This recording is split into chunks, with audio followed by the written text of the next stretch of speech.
to connect a region of over 600 bridges between our lands.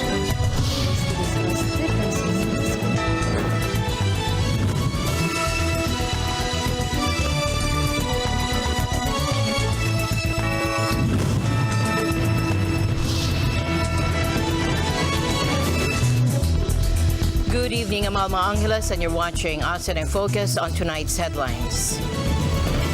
Brace yourselves. President Marcos is getting ready for the potential punch of El Nino, and he's about to sign an executive order that'll fast-track disaster response and mitigation efforts, ensuring we are well equipped for the dry spell's potential impact. The Red Sea, a crucial highway for global trade, is now a hotbed of tension. Houthi rebels in Yemen are ramping up attacks on cargo ships, forcing major shipping companies to reroute or even halt operations. And this could mean higher prices and empty shelves down the line. Experts warning a military response could backfire, urging regional powers to talk it out before things get any hotter. Tonight, tragedy grips China as rescuers battle relentless cold in their desperate search for survivors after a deadly earthquake rocked the northwest. The death toll from Monday's tremor has climbed to 131, making it the deadliest in years.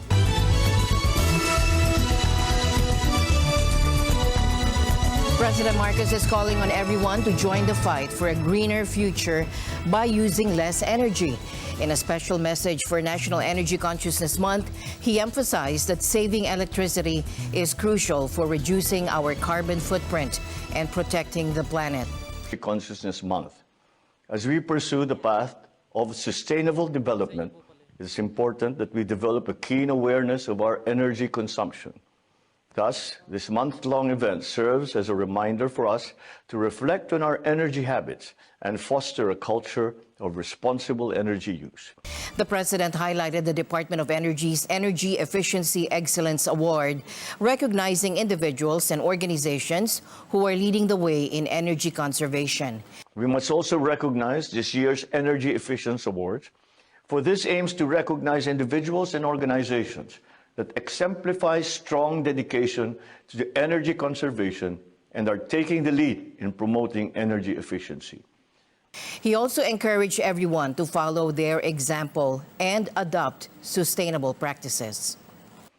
I hope that with their example, we can inspire the rest of the country to become more conscious in utilizing our energy supply more responsibly. President Marcos is taking action to prepare for the upcoming El Nino, and he's about to sign an executive order that will trigger a quick and powerful response to the dry spell's potential impact. The plan includes reviving the El Nino Task Force. Maglalabas po ang ating Pangulo ng executive order para mapaghandaan ng maaga at masolusyonan ng mabilisan ang maaring maging interventions po na mabilisan at patuloy po na monitoring at pag-aagap, paghahanda po sa maaring maging epekto po ng El Nino. Preparing for a long dry spell. So essentially the effects of El Nino will still be covering the first and second quarter of 2024. But then the peak of El Nino in terms of drought will be April of 2024, which is slightly different from the forecast last week or 2 weeks ago, that it will be May. Hence, there will be a possible rainfall which is a normal to slightly below normal by May to June, and hence we can actually still prepare for the effect of El Nino as we have spoken last week. And protecting our water resources. 63 provinces are at risk of drought, so it's crucial to take action now. The drought will peak again April 2024 with 63 provinces possibly experiencing drought condition and 12 provinces experiencing the dry spell condition. Tagtuyot pareho sa Tagalog yon, mas matindi lang yung isa.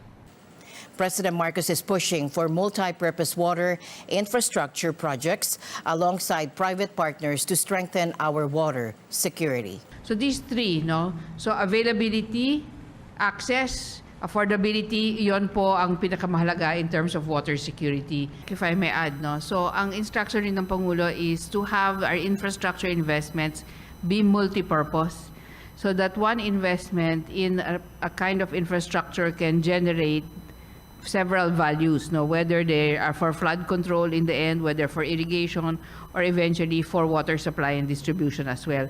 So yung pagka-multi-purpose po ng mga investments na ito is also one way to extract the optimal value from a single investment dito sa infra. As of the 31st of this year, 23 new committed power projects and 3 battery energy storage systems are scheduled to come online in the first quarter of 2024.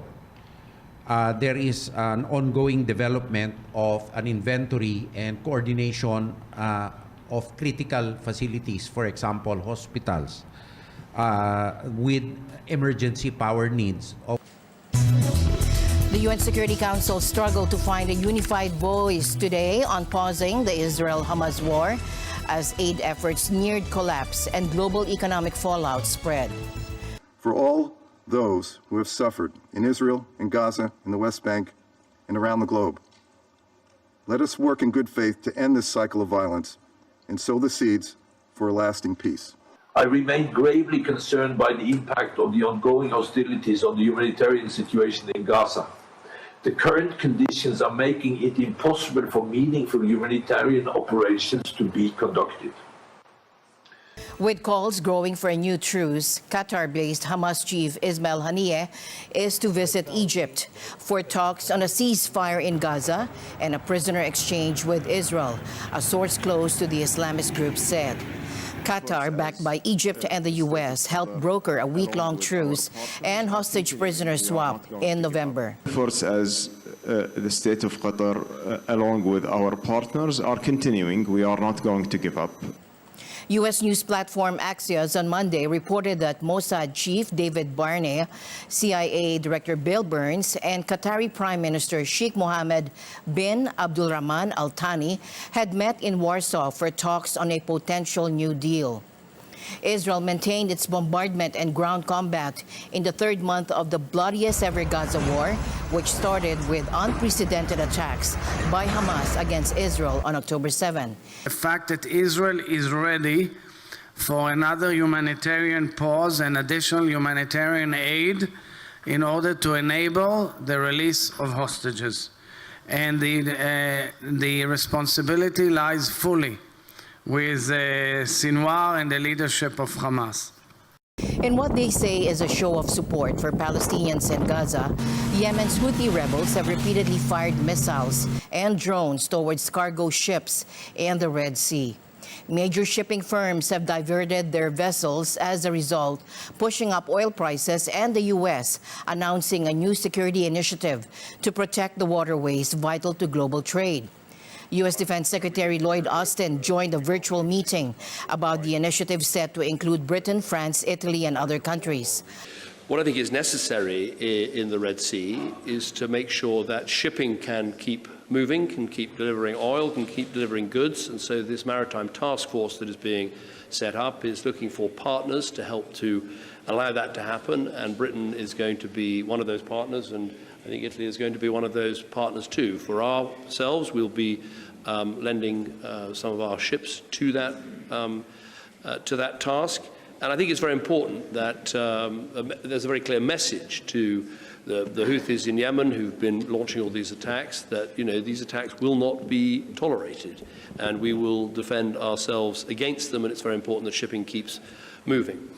A top Houthi official later said any country that acts against the rebels will have its ships targeted in the Red Sea. The Red Sea, a vital artery for global trade, is running red with tension.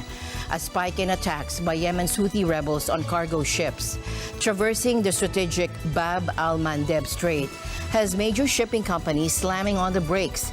Now, this, folks, could have serious consequences for our wallets and the shelves in our stores.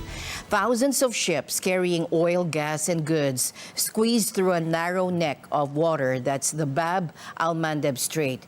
It's been called the jugular vein of global trade, connecting Asia with Europe. But now a nasty infection is set in. Houthi rebels, locked in a bitter conflict with the Yemeni government, are targeting these vessels, turning the waters into a shooting gallery.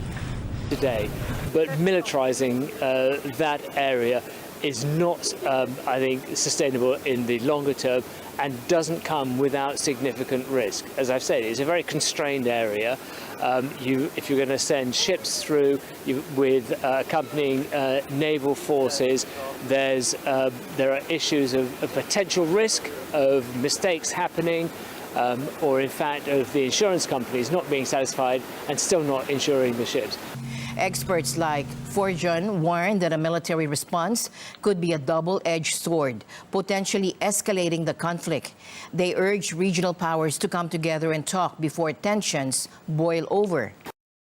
It is, they have high-tech equipment. They have been well-funded and supported by Iran. Iran has made very clear that they are backing the Houthi rebels and they will not stand any US-led intervention in the region. So, this is not going to be something that is overcome easily or simply. There are, I think, two least bad results from this. The first is if they do nothing, the Houthi rebels will feel emboldened and the attacks will continue. If they act, there is a very real potential for this to escalate. So I think the reality, the only way out of this is through negotiation, conversation, and a comprehensive group of key actors in the region coming together to prevent these attacks from taking place. And fix it we must, because the implications are far-reaching. Think increased shipping costs, longer delays, and ultimately higher prices for everything from your morning coffee to the clothes on your back. With regards to the impact on global supply chains, the impact on inflation, I think things are going to get worse. With regards to what's happening with the delays in the Red Sea, unfortunately, I think that those two seem to be escalating. If you look at the number of attacks that the Houthi rebels have been launching, both with the drone attacks, the ballistic missile attacks, and indeed the pirate-style attacks, those have been increasing over recent days. The impact of the lack of the oil getting through or the liquefied natural gas getting through will have a massive impact, particularly in Europe at this time of year where we're using it for heating, domestic heating bills. So we're going to see inflation increasing. We're seeing the cost of goods on the shelves increasing. We're going to see the time lag of product getting onto the shelves decreasing, which means that there'll be potential scarcity, which drives up prices again. Meanwhile, Corey Ranslam, CEO of maritime security firm Dryad Global, is warning that the rebels are employing unprecedented force and tactics not seen before. This disturbing escalation raises the stakes for global trade and raises questions about the future, about the true motives behind the attacks. Good question, and until we really see their rules of engagement, we won't know what type of intervention we will see, if there will actually be offensive intervention where they will be attacking the Houthi positions on land, or if this coalition is purely set up to escort vessels or protect vessels in the region. So that still remains to be seen once we kind of see what their rules of engagement. He compared the new coalition's focus on the Red Sea to the anti-piracy operation Atlanta in the Gulf of Aden, highlighting the shift in threat dynamics. Sure. So if you look at Atalanta, that was a coalition that was put together for piracy. So that's a little bit more outside of the Red Sea into the Gulf of Aden.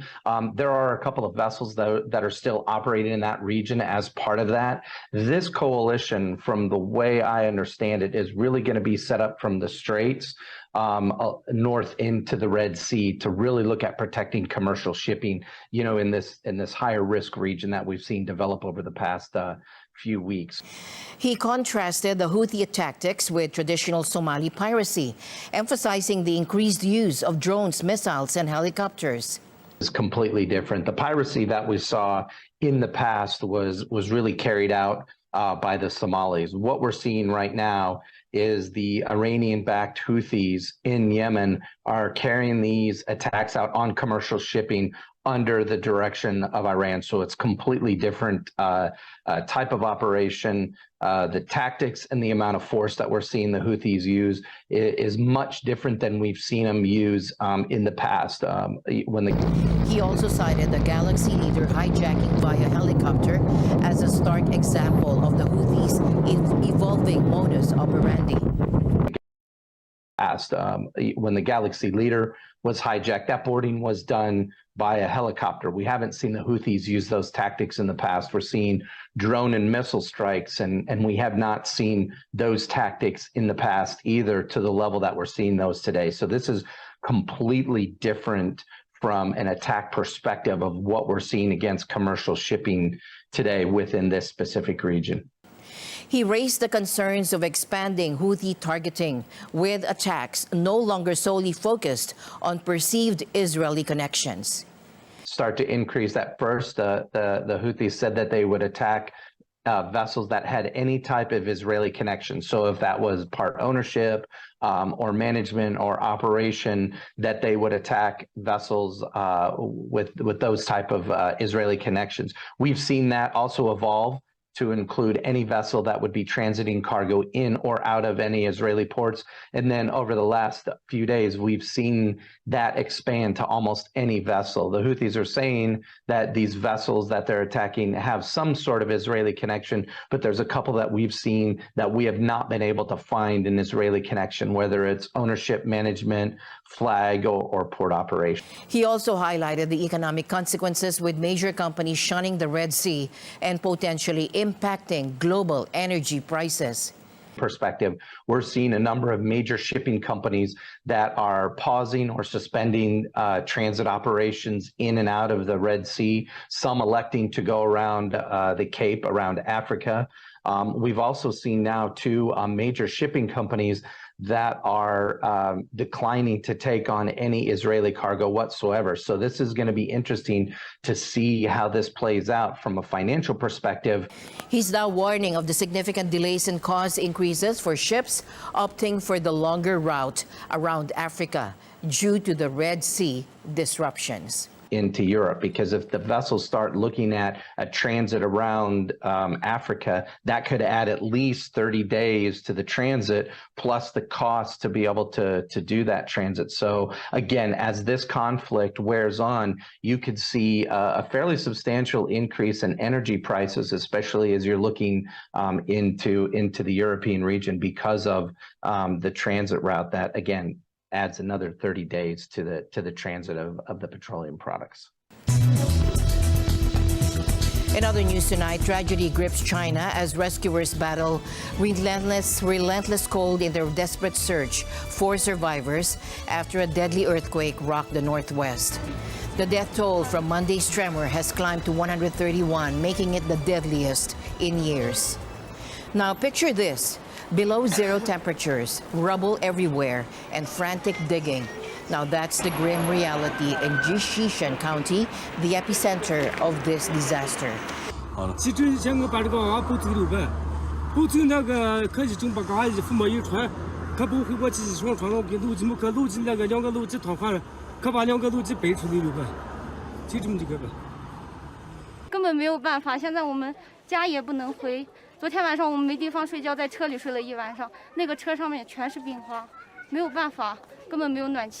At least 113 lost their lives in Gansu province, with another 18 in neighboring Qinghai. Now, this heartbreaking toll makes it China's worst earthquake since 2014. The focus now is on the injured, those trapped beneath the debris, and restoring basic infrastructure. Rescue efforts are ongoing, but every passing minute is a desperate fight against the freezing cold. With temperatures plunging to minus 17 degrees Celsius, fears for survivors trapped outside mount. Residents huddled around makeshift fires, seeking solace in the face of devastation. The earth continues to tremble with aftershocks, a constant threat. Thousands of rescue workers tirelessly comb through the wreckage, racing against time and the elements. China state media reports tents, coats, and beds being rushed to the disaster zone, a lifeline for those clinging to survival. As my usual habit, I'd like to end the day on a positive note. Let's encourage and build each other up so that no one is left behind. And that's it for tonight's broadcast. I'm Alma Angela. Stay in the news because we live in extraordinary times. Good night.